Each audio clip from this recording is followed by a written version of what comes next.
Alright guys, this is Symbiosis 2099 and I'm coming back at you with another review. This time I have Armada Wheeljack. He's a deluxe class figure and this is his car mode. I'll talk more about his minicon here in a minute.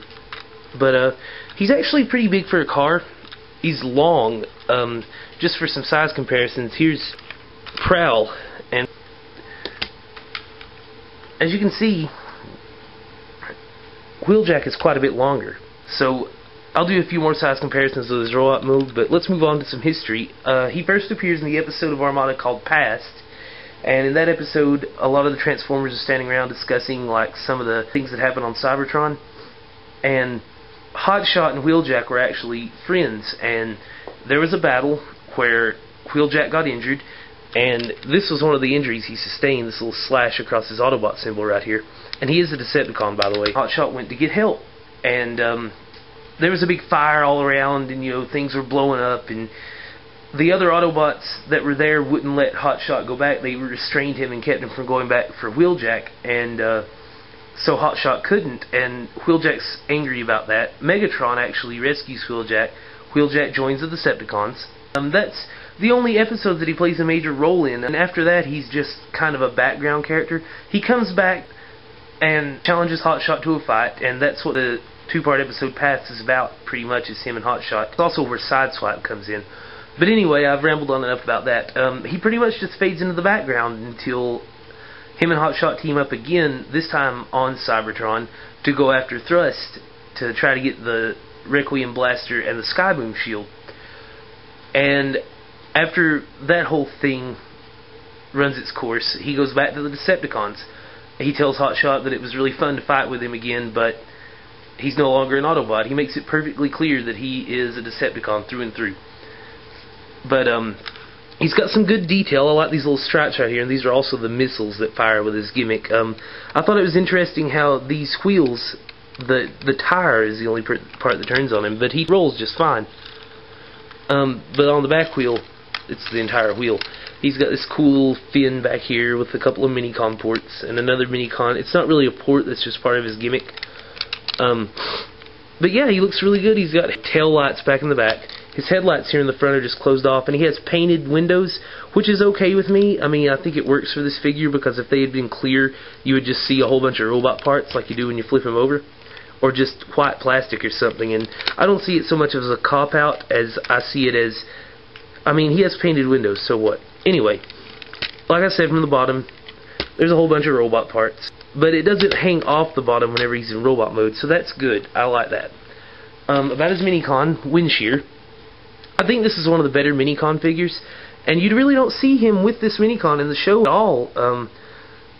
Not that I recall anyway. I could be wrong about that, but you do see this minicon one time that I can recall in Armada, and that's the episode where Thrust comes along. And Thrust just goes into this, it's like a minicon storeroom or something like that, in the Decepticon base, and he's standing there in his robot form. And to get him to that robot form, you flip his legs down, and turn him around, and flip his feet out right here. It's a minicon, it's not that complicated, folks. And then take the top part of his jet, and fold it down. And I think this is a really nice minicon. I think they did an excellent job. These wings fold in and out, and there's really no capacity for that, except for something that I like to do with them that I'll show you in a minute. But as far as minicons go, I think this one they did an excellent job with. He's got a pretty neat looking little head, and I know you can't see that on my crappy camera, but he looks really neat. His hands just look like guns from afar, but there actually is a little fist molded in there. And to get him back to his jet mode, his stealth bomber mode, you flip this part up, and turn his legs, flip his feet back in, and his legs clip here on the bottom. Well, they're supposed to. Alright, so yeah, that's his minicon, and like I said, he's really cool. He's got a lot of molded in details. He's got a little bit of undercarriage, but that's okay because it's a minicon, and I don't expect much from them, and this one surprised me. And the thing that I was talking about that you can do with this minicon is just fold his wings up and set him on his back like this, and he's kind of like a little target master. I mean, he looks like these are gun barrels or something. And I wish they'd given him a handle or something instead of just the minicon port. If they'd had a little handle that folded down, that would have been really cool, that if Wheeljack could have used him as a gun. But he has a gimmick, and you just plug the minicon in. And the minicon, usually it doesn't sit there all that well, but you can fold his wings in, and he kind of does. And he's got firing missiles, and there's a little button up under here that fires.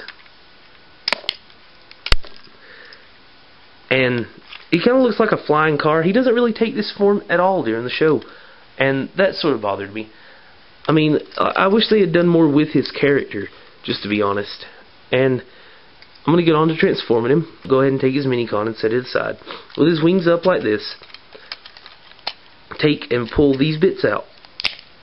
These are going to be his legs. They fold right around, and you slide them back into place. They kind of have to clip right here, which limits his movement a bit. I wish that they had done something a little bit different there also. And his feet fold out like you just saw.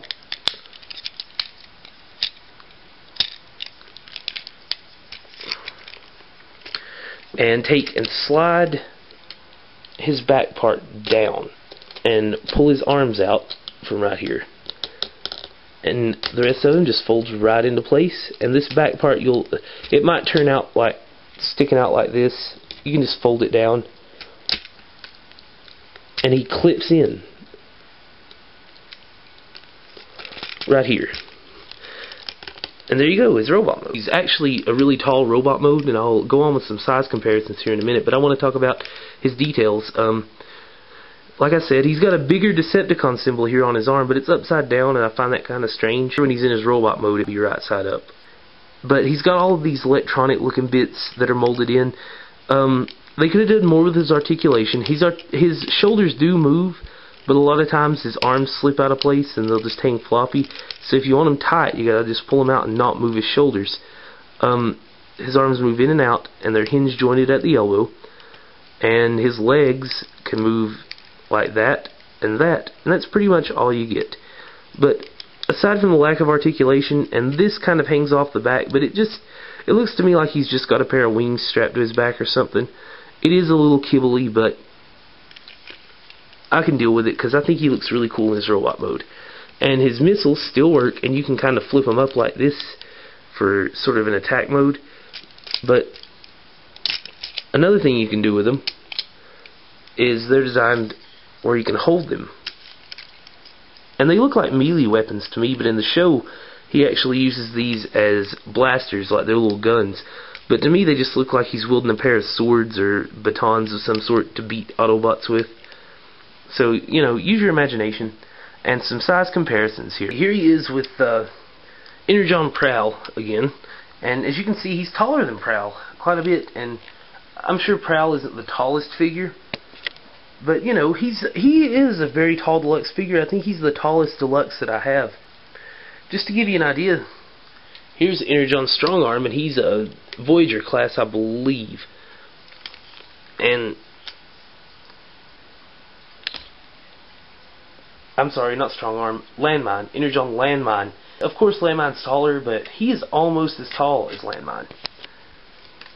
And he comes up to about Scorponok's neck. So he's pretty tall for a deluxe class figure. I really don't have much else to say about him. I know they could have done a better job, but the job they did do as a display piece, he is excellent. The only fault is you can't put him in that many poses, but I think he looks really cool just standing there like that. And to transform him back, let's remove these and slide them back in here, because that makes the little stripes on the side of the car mode.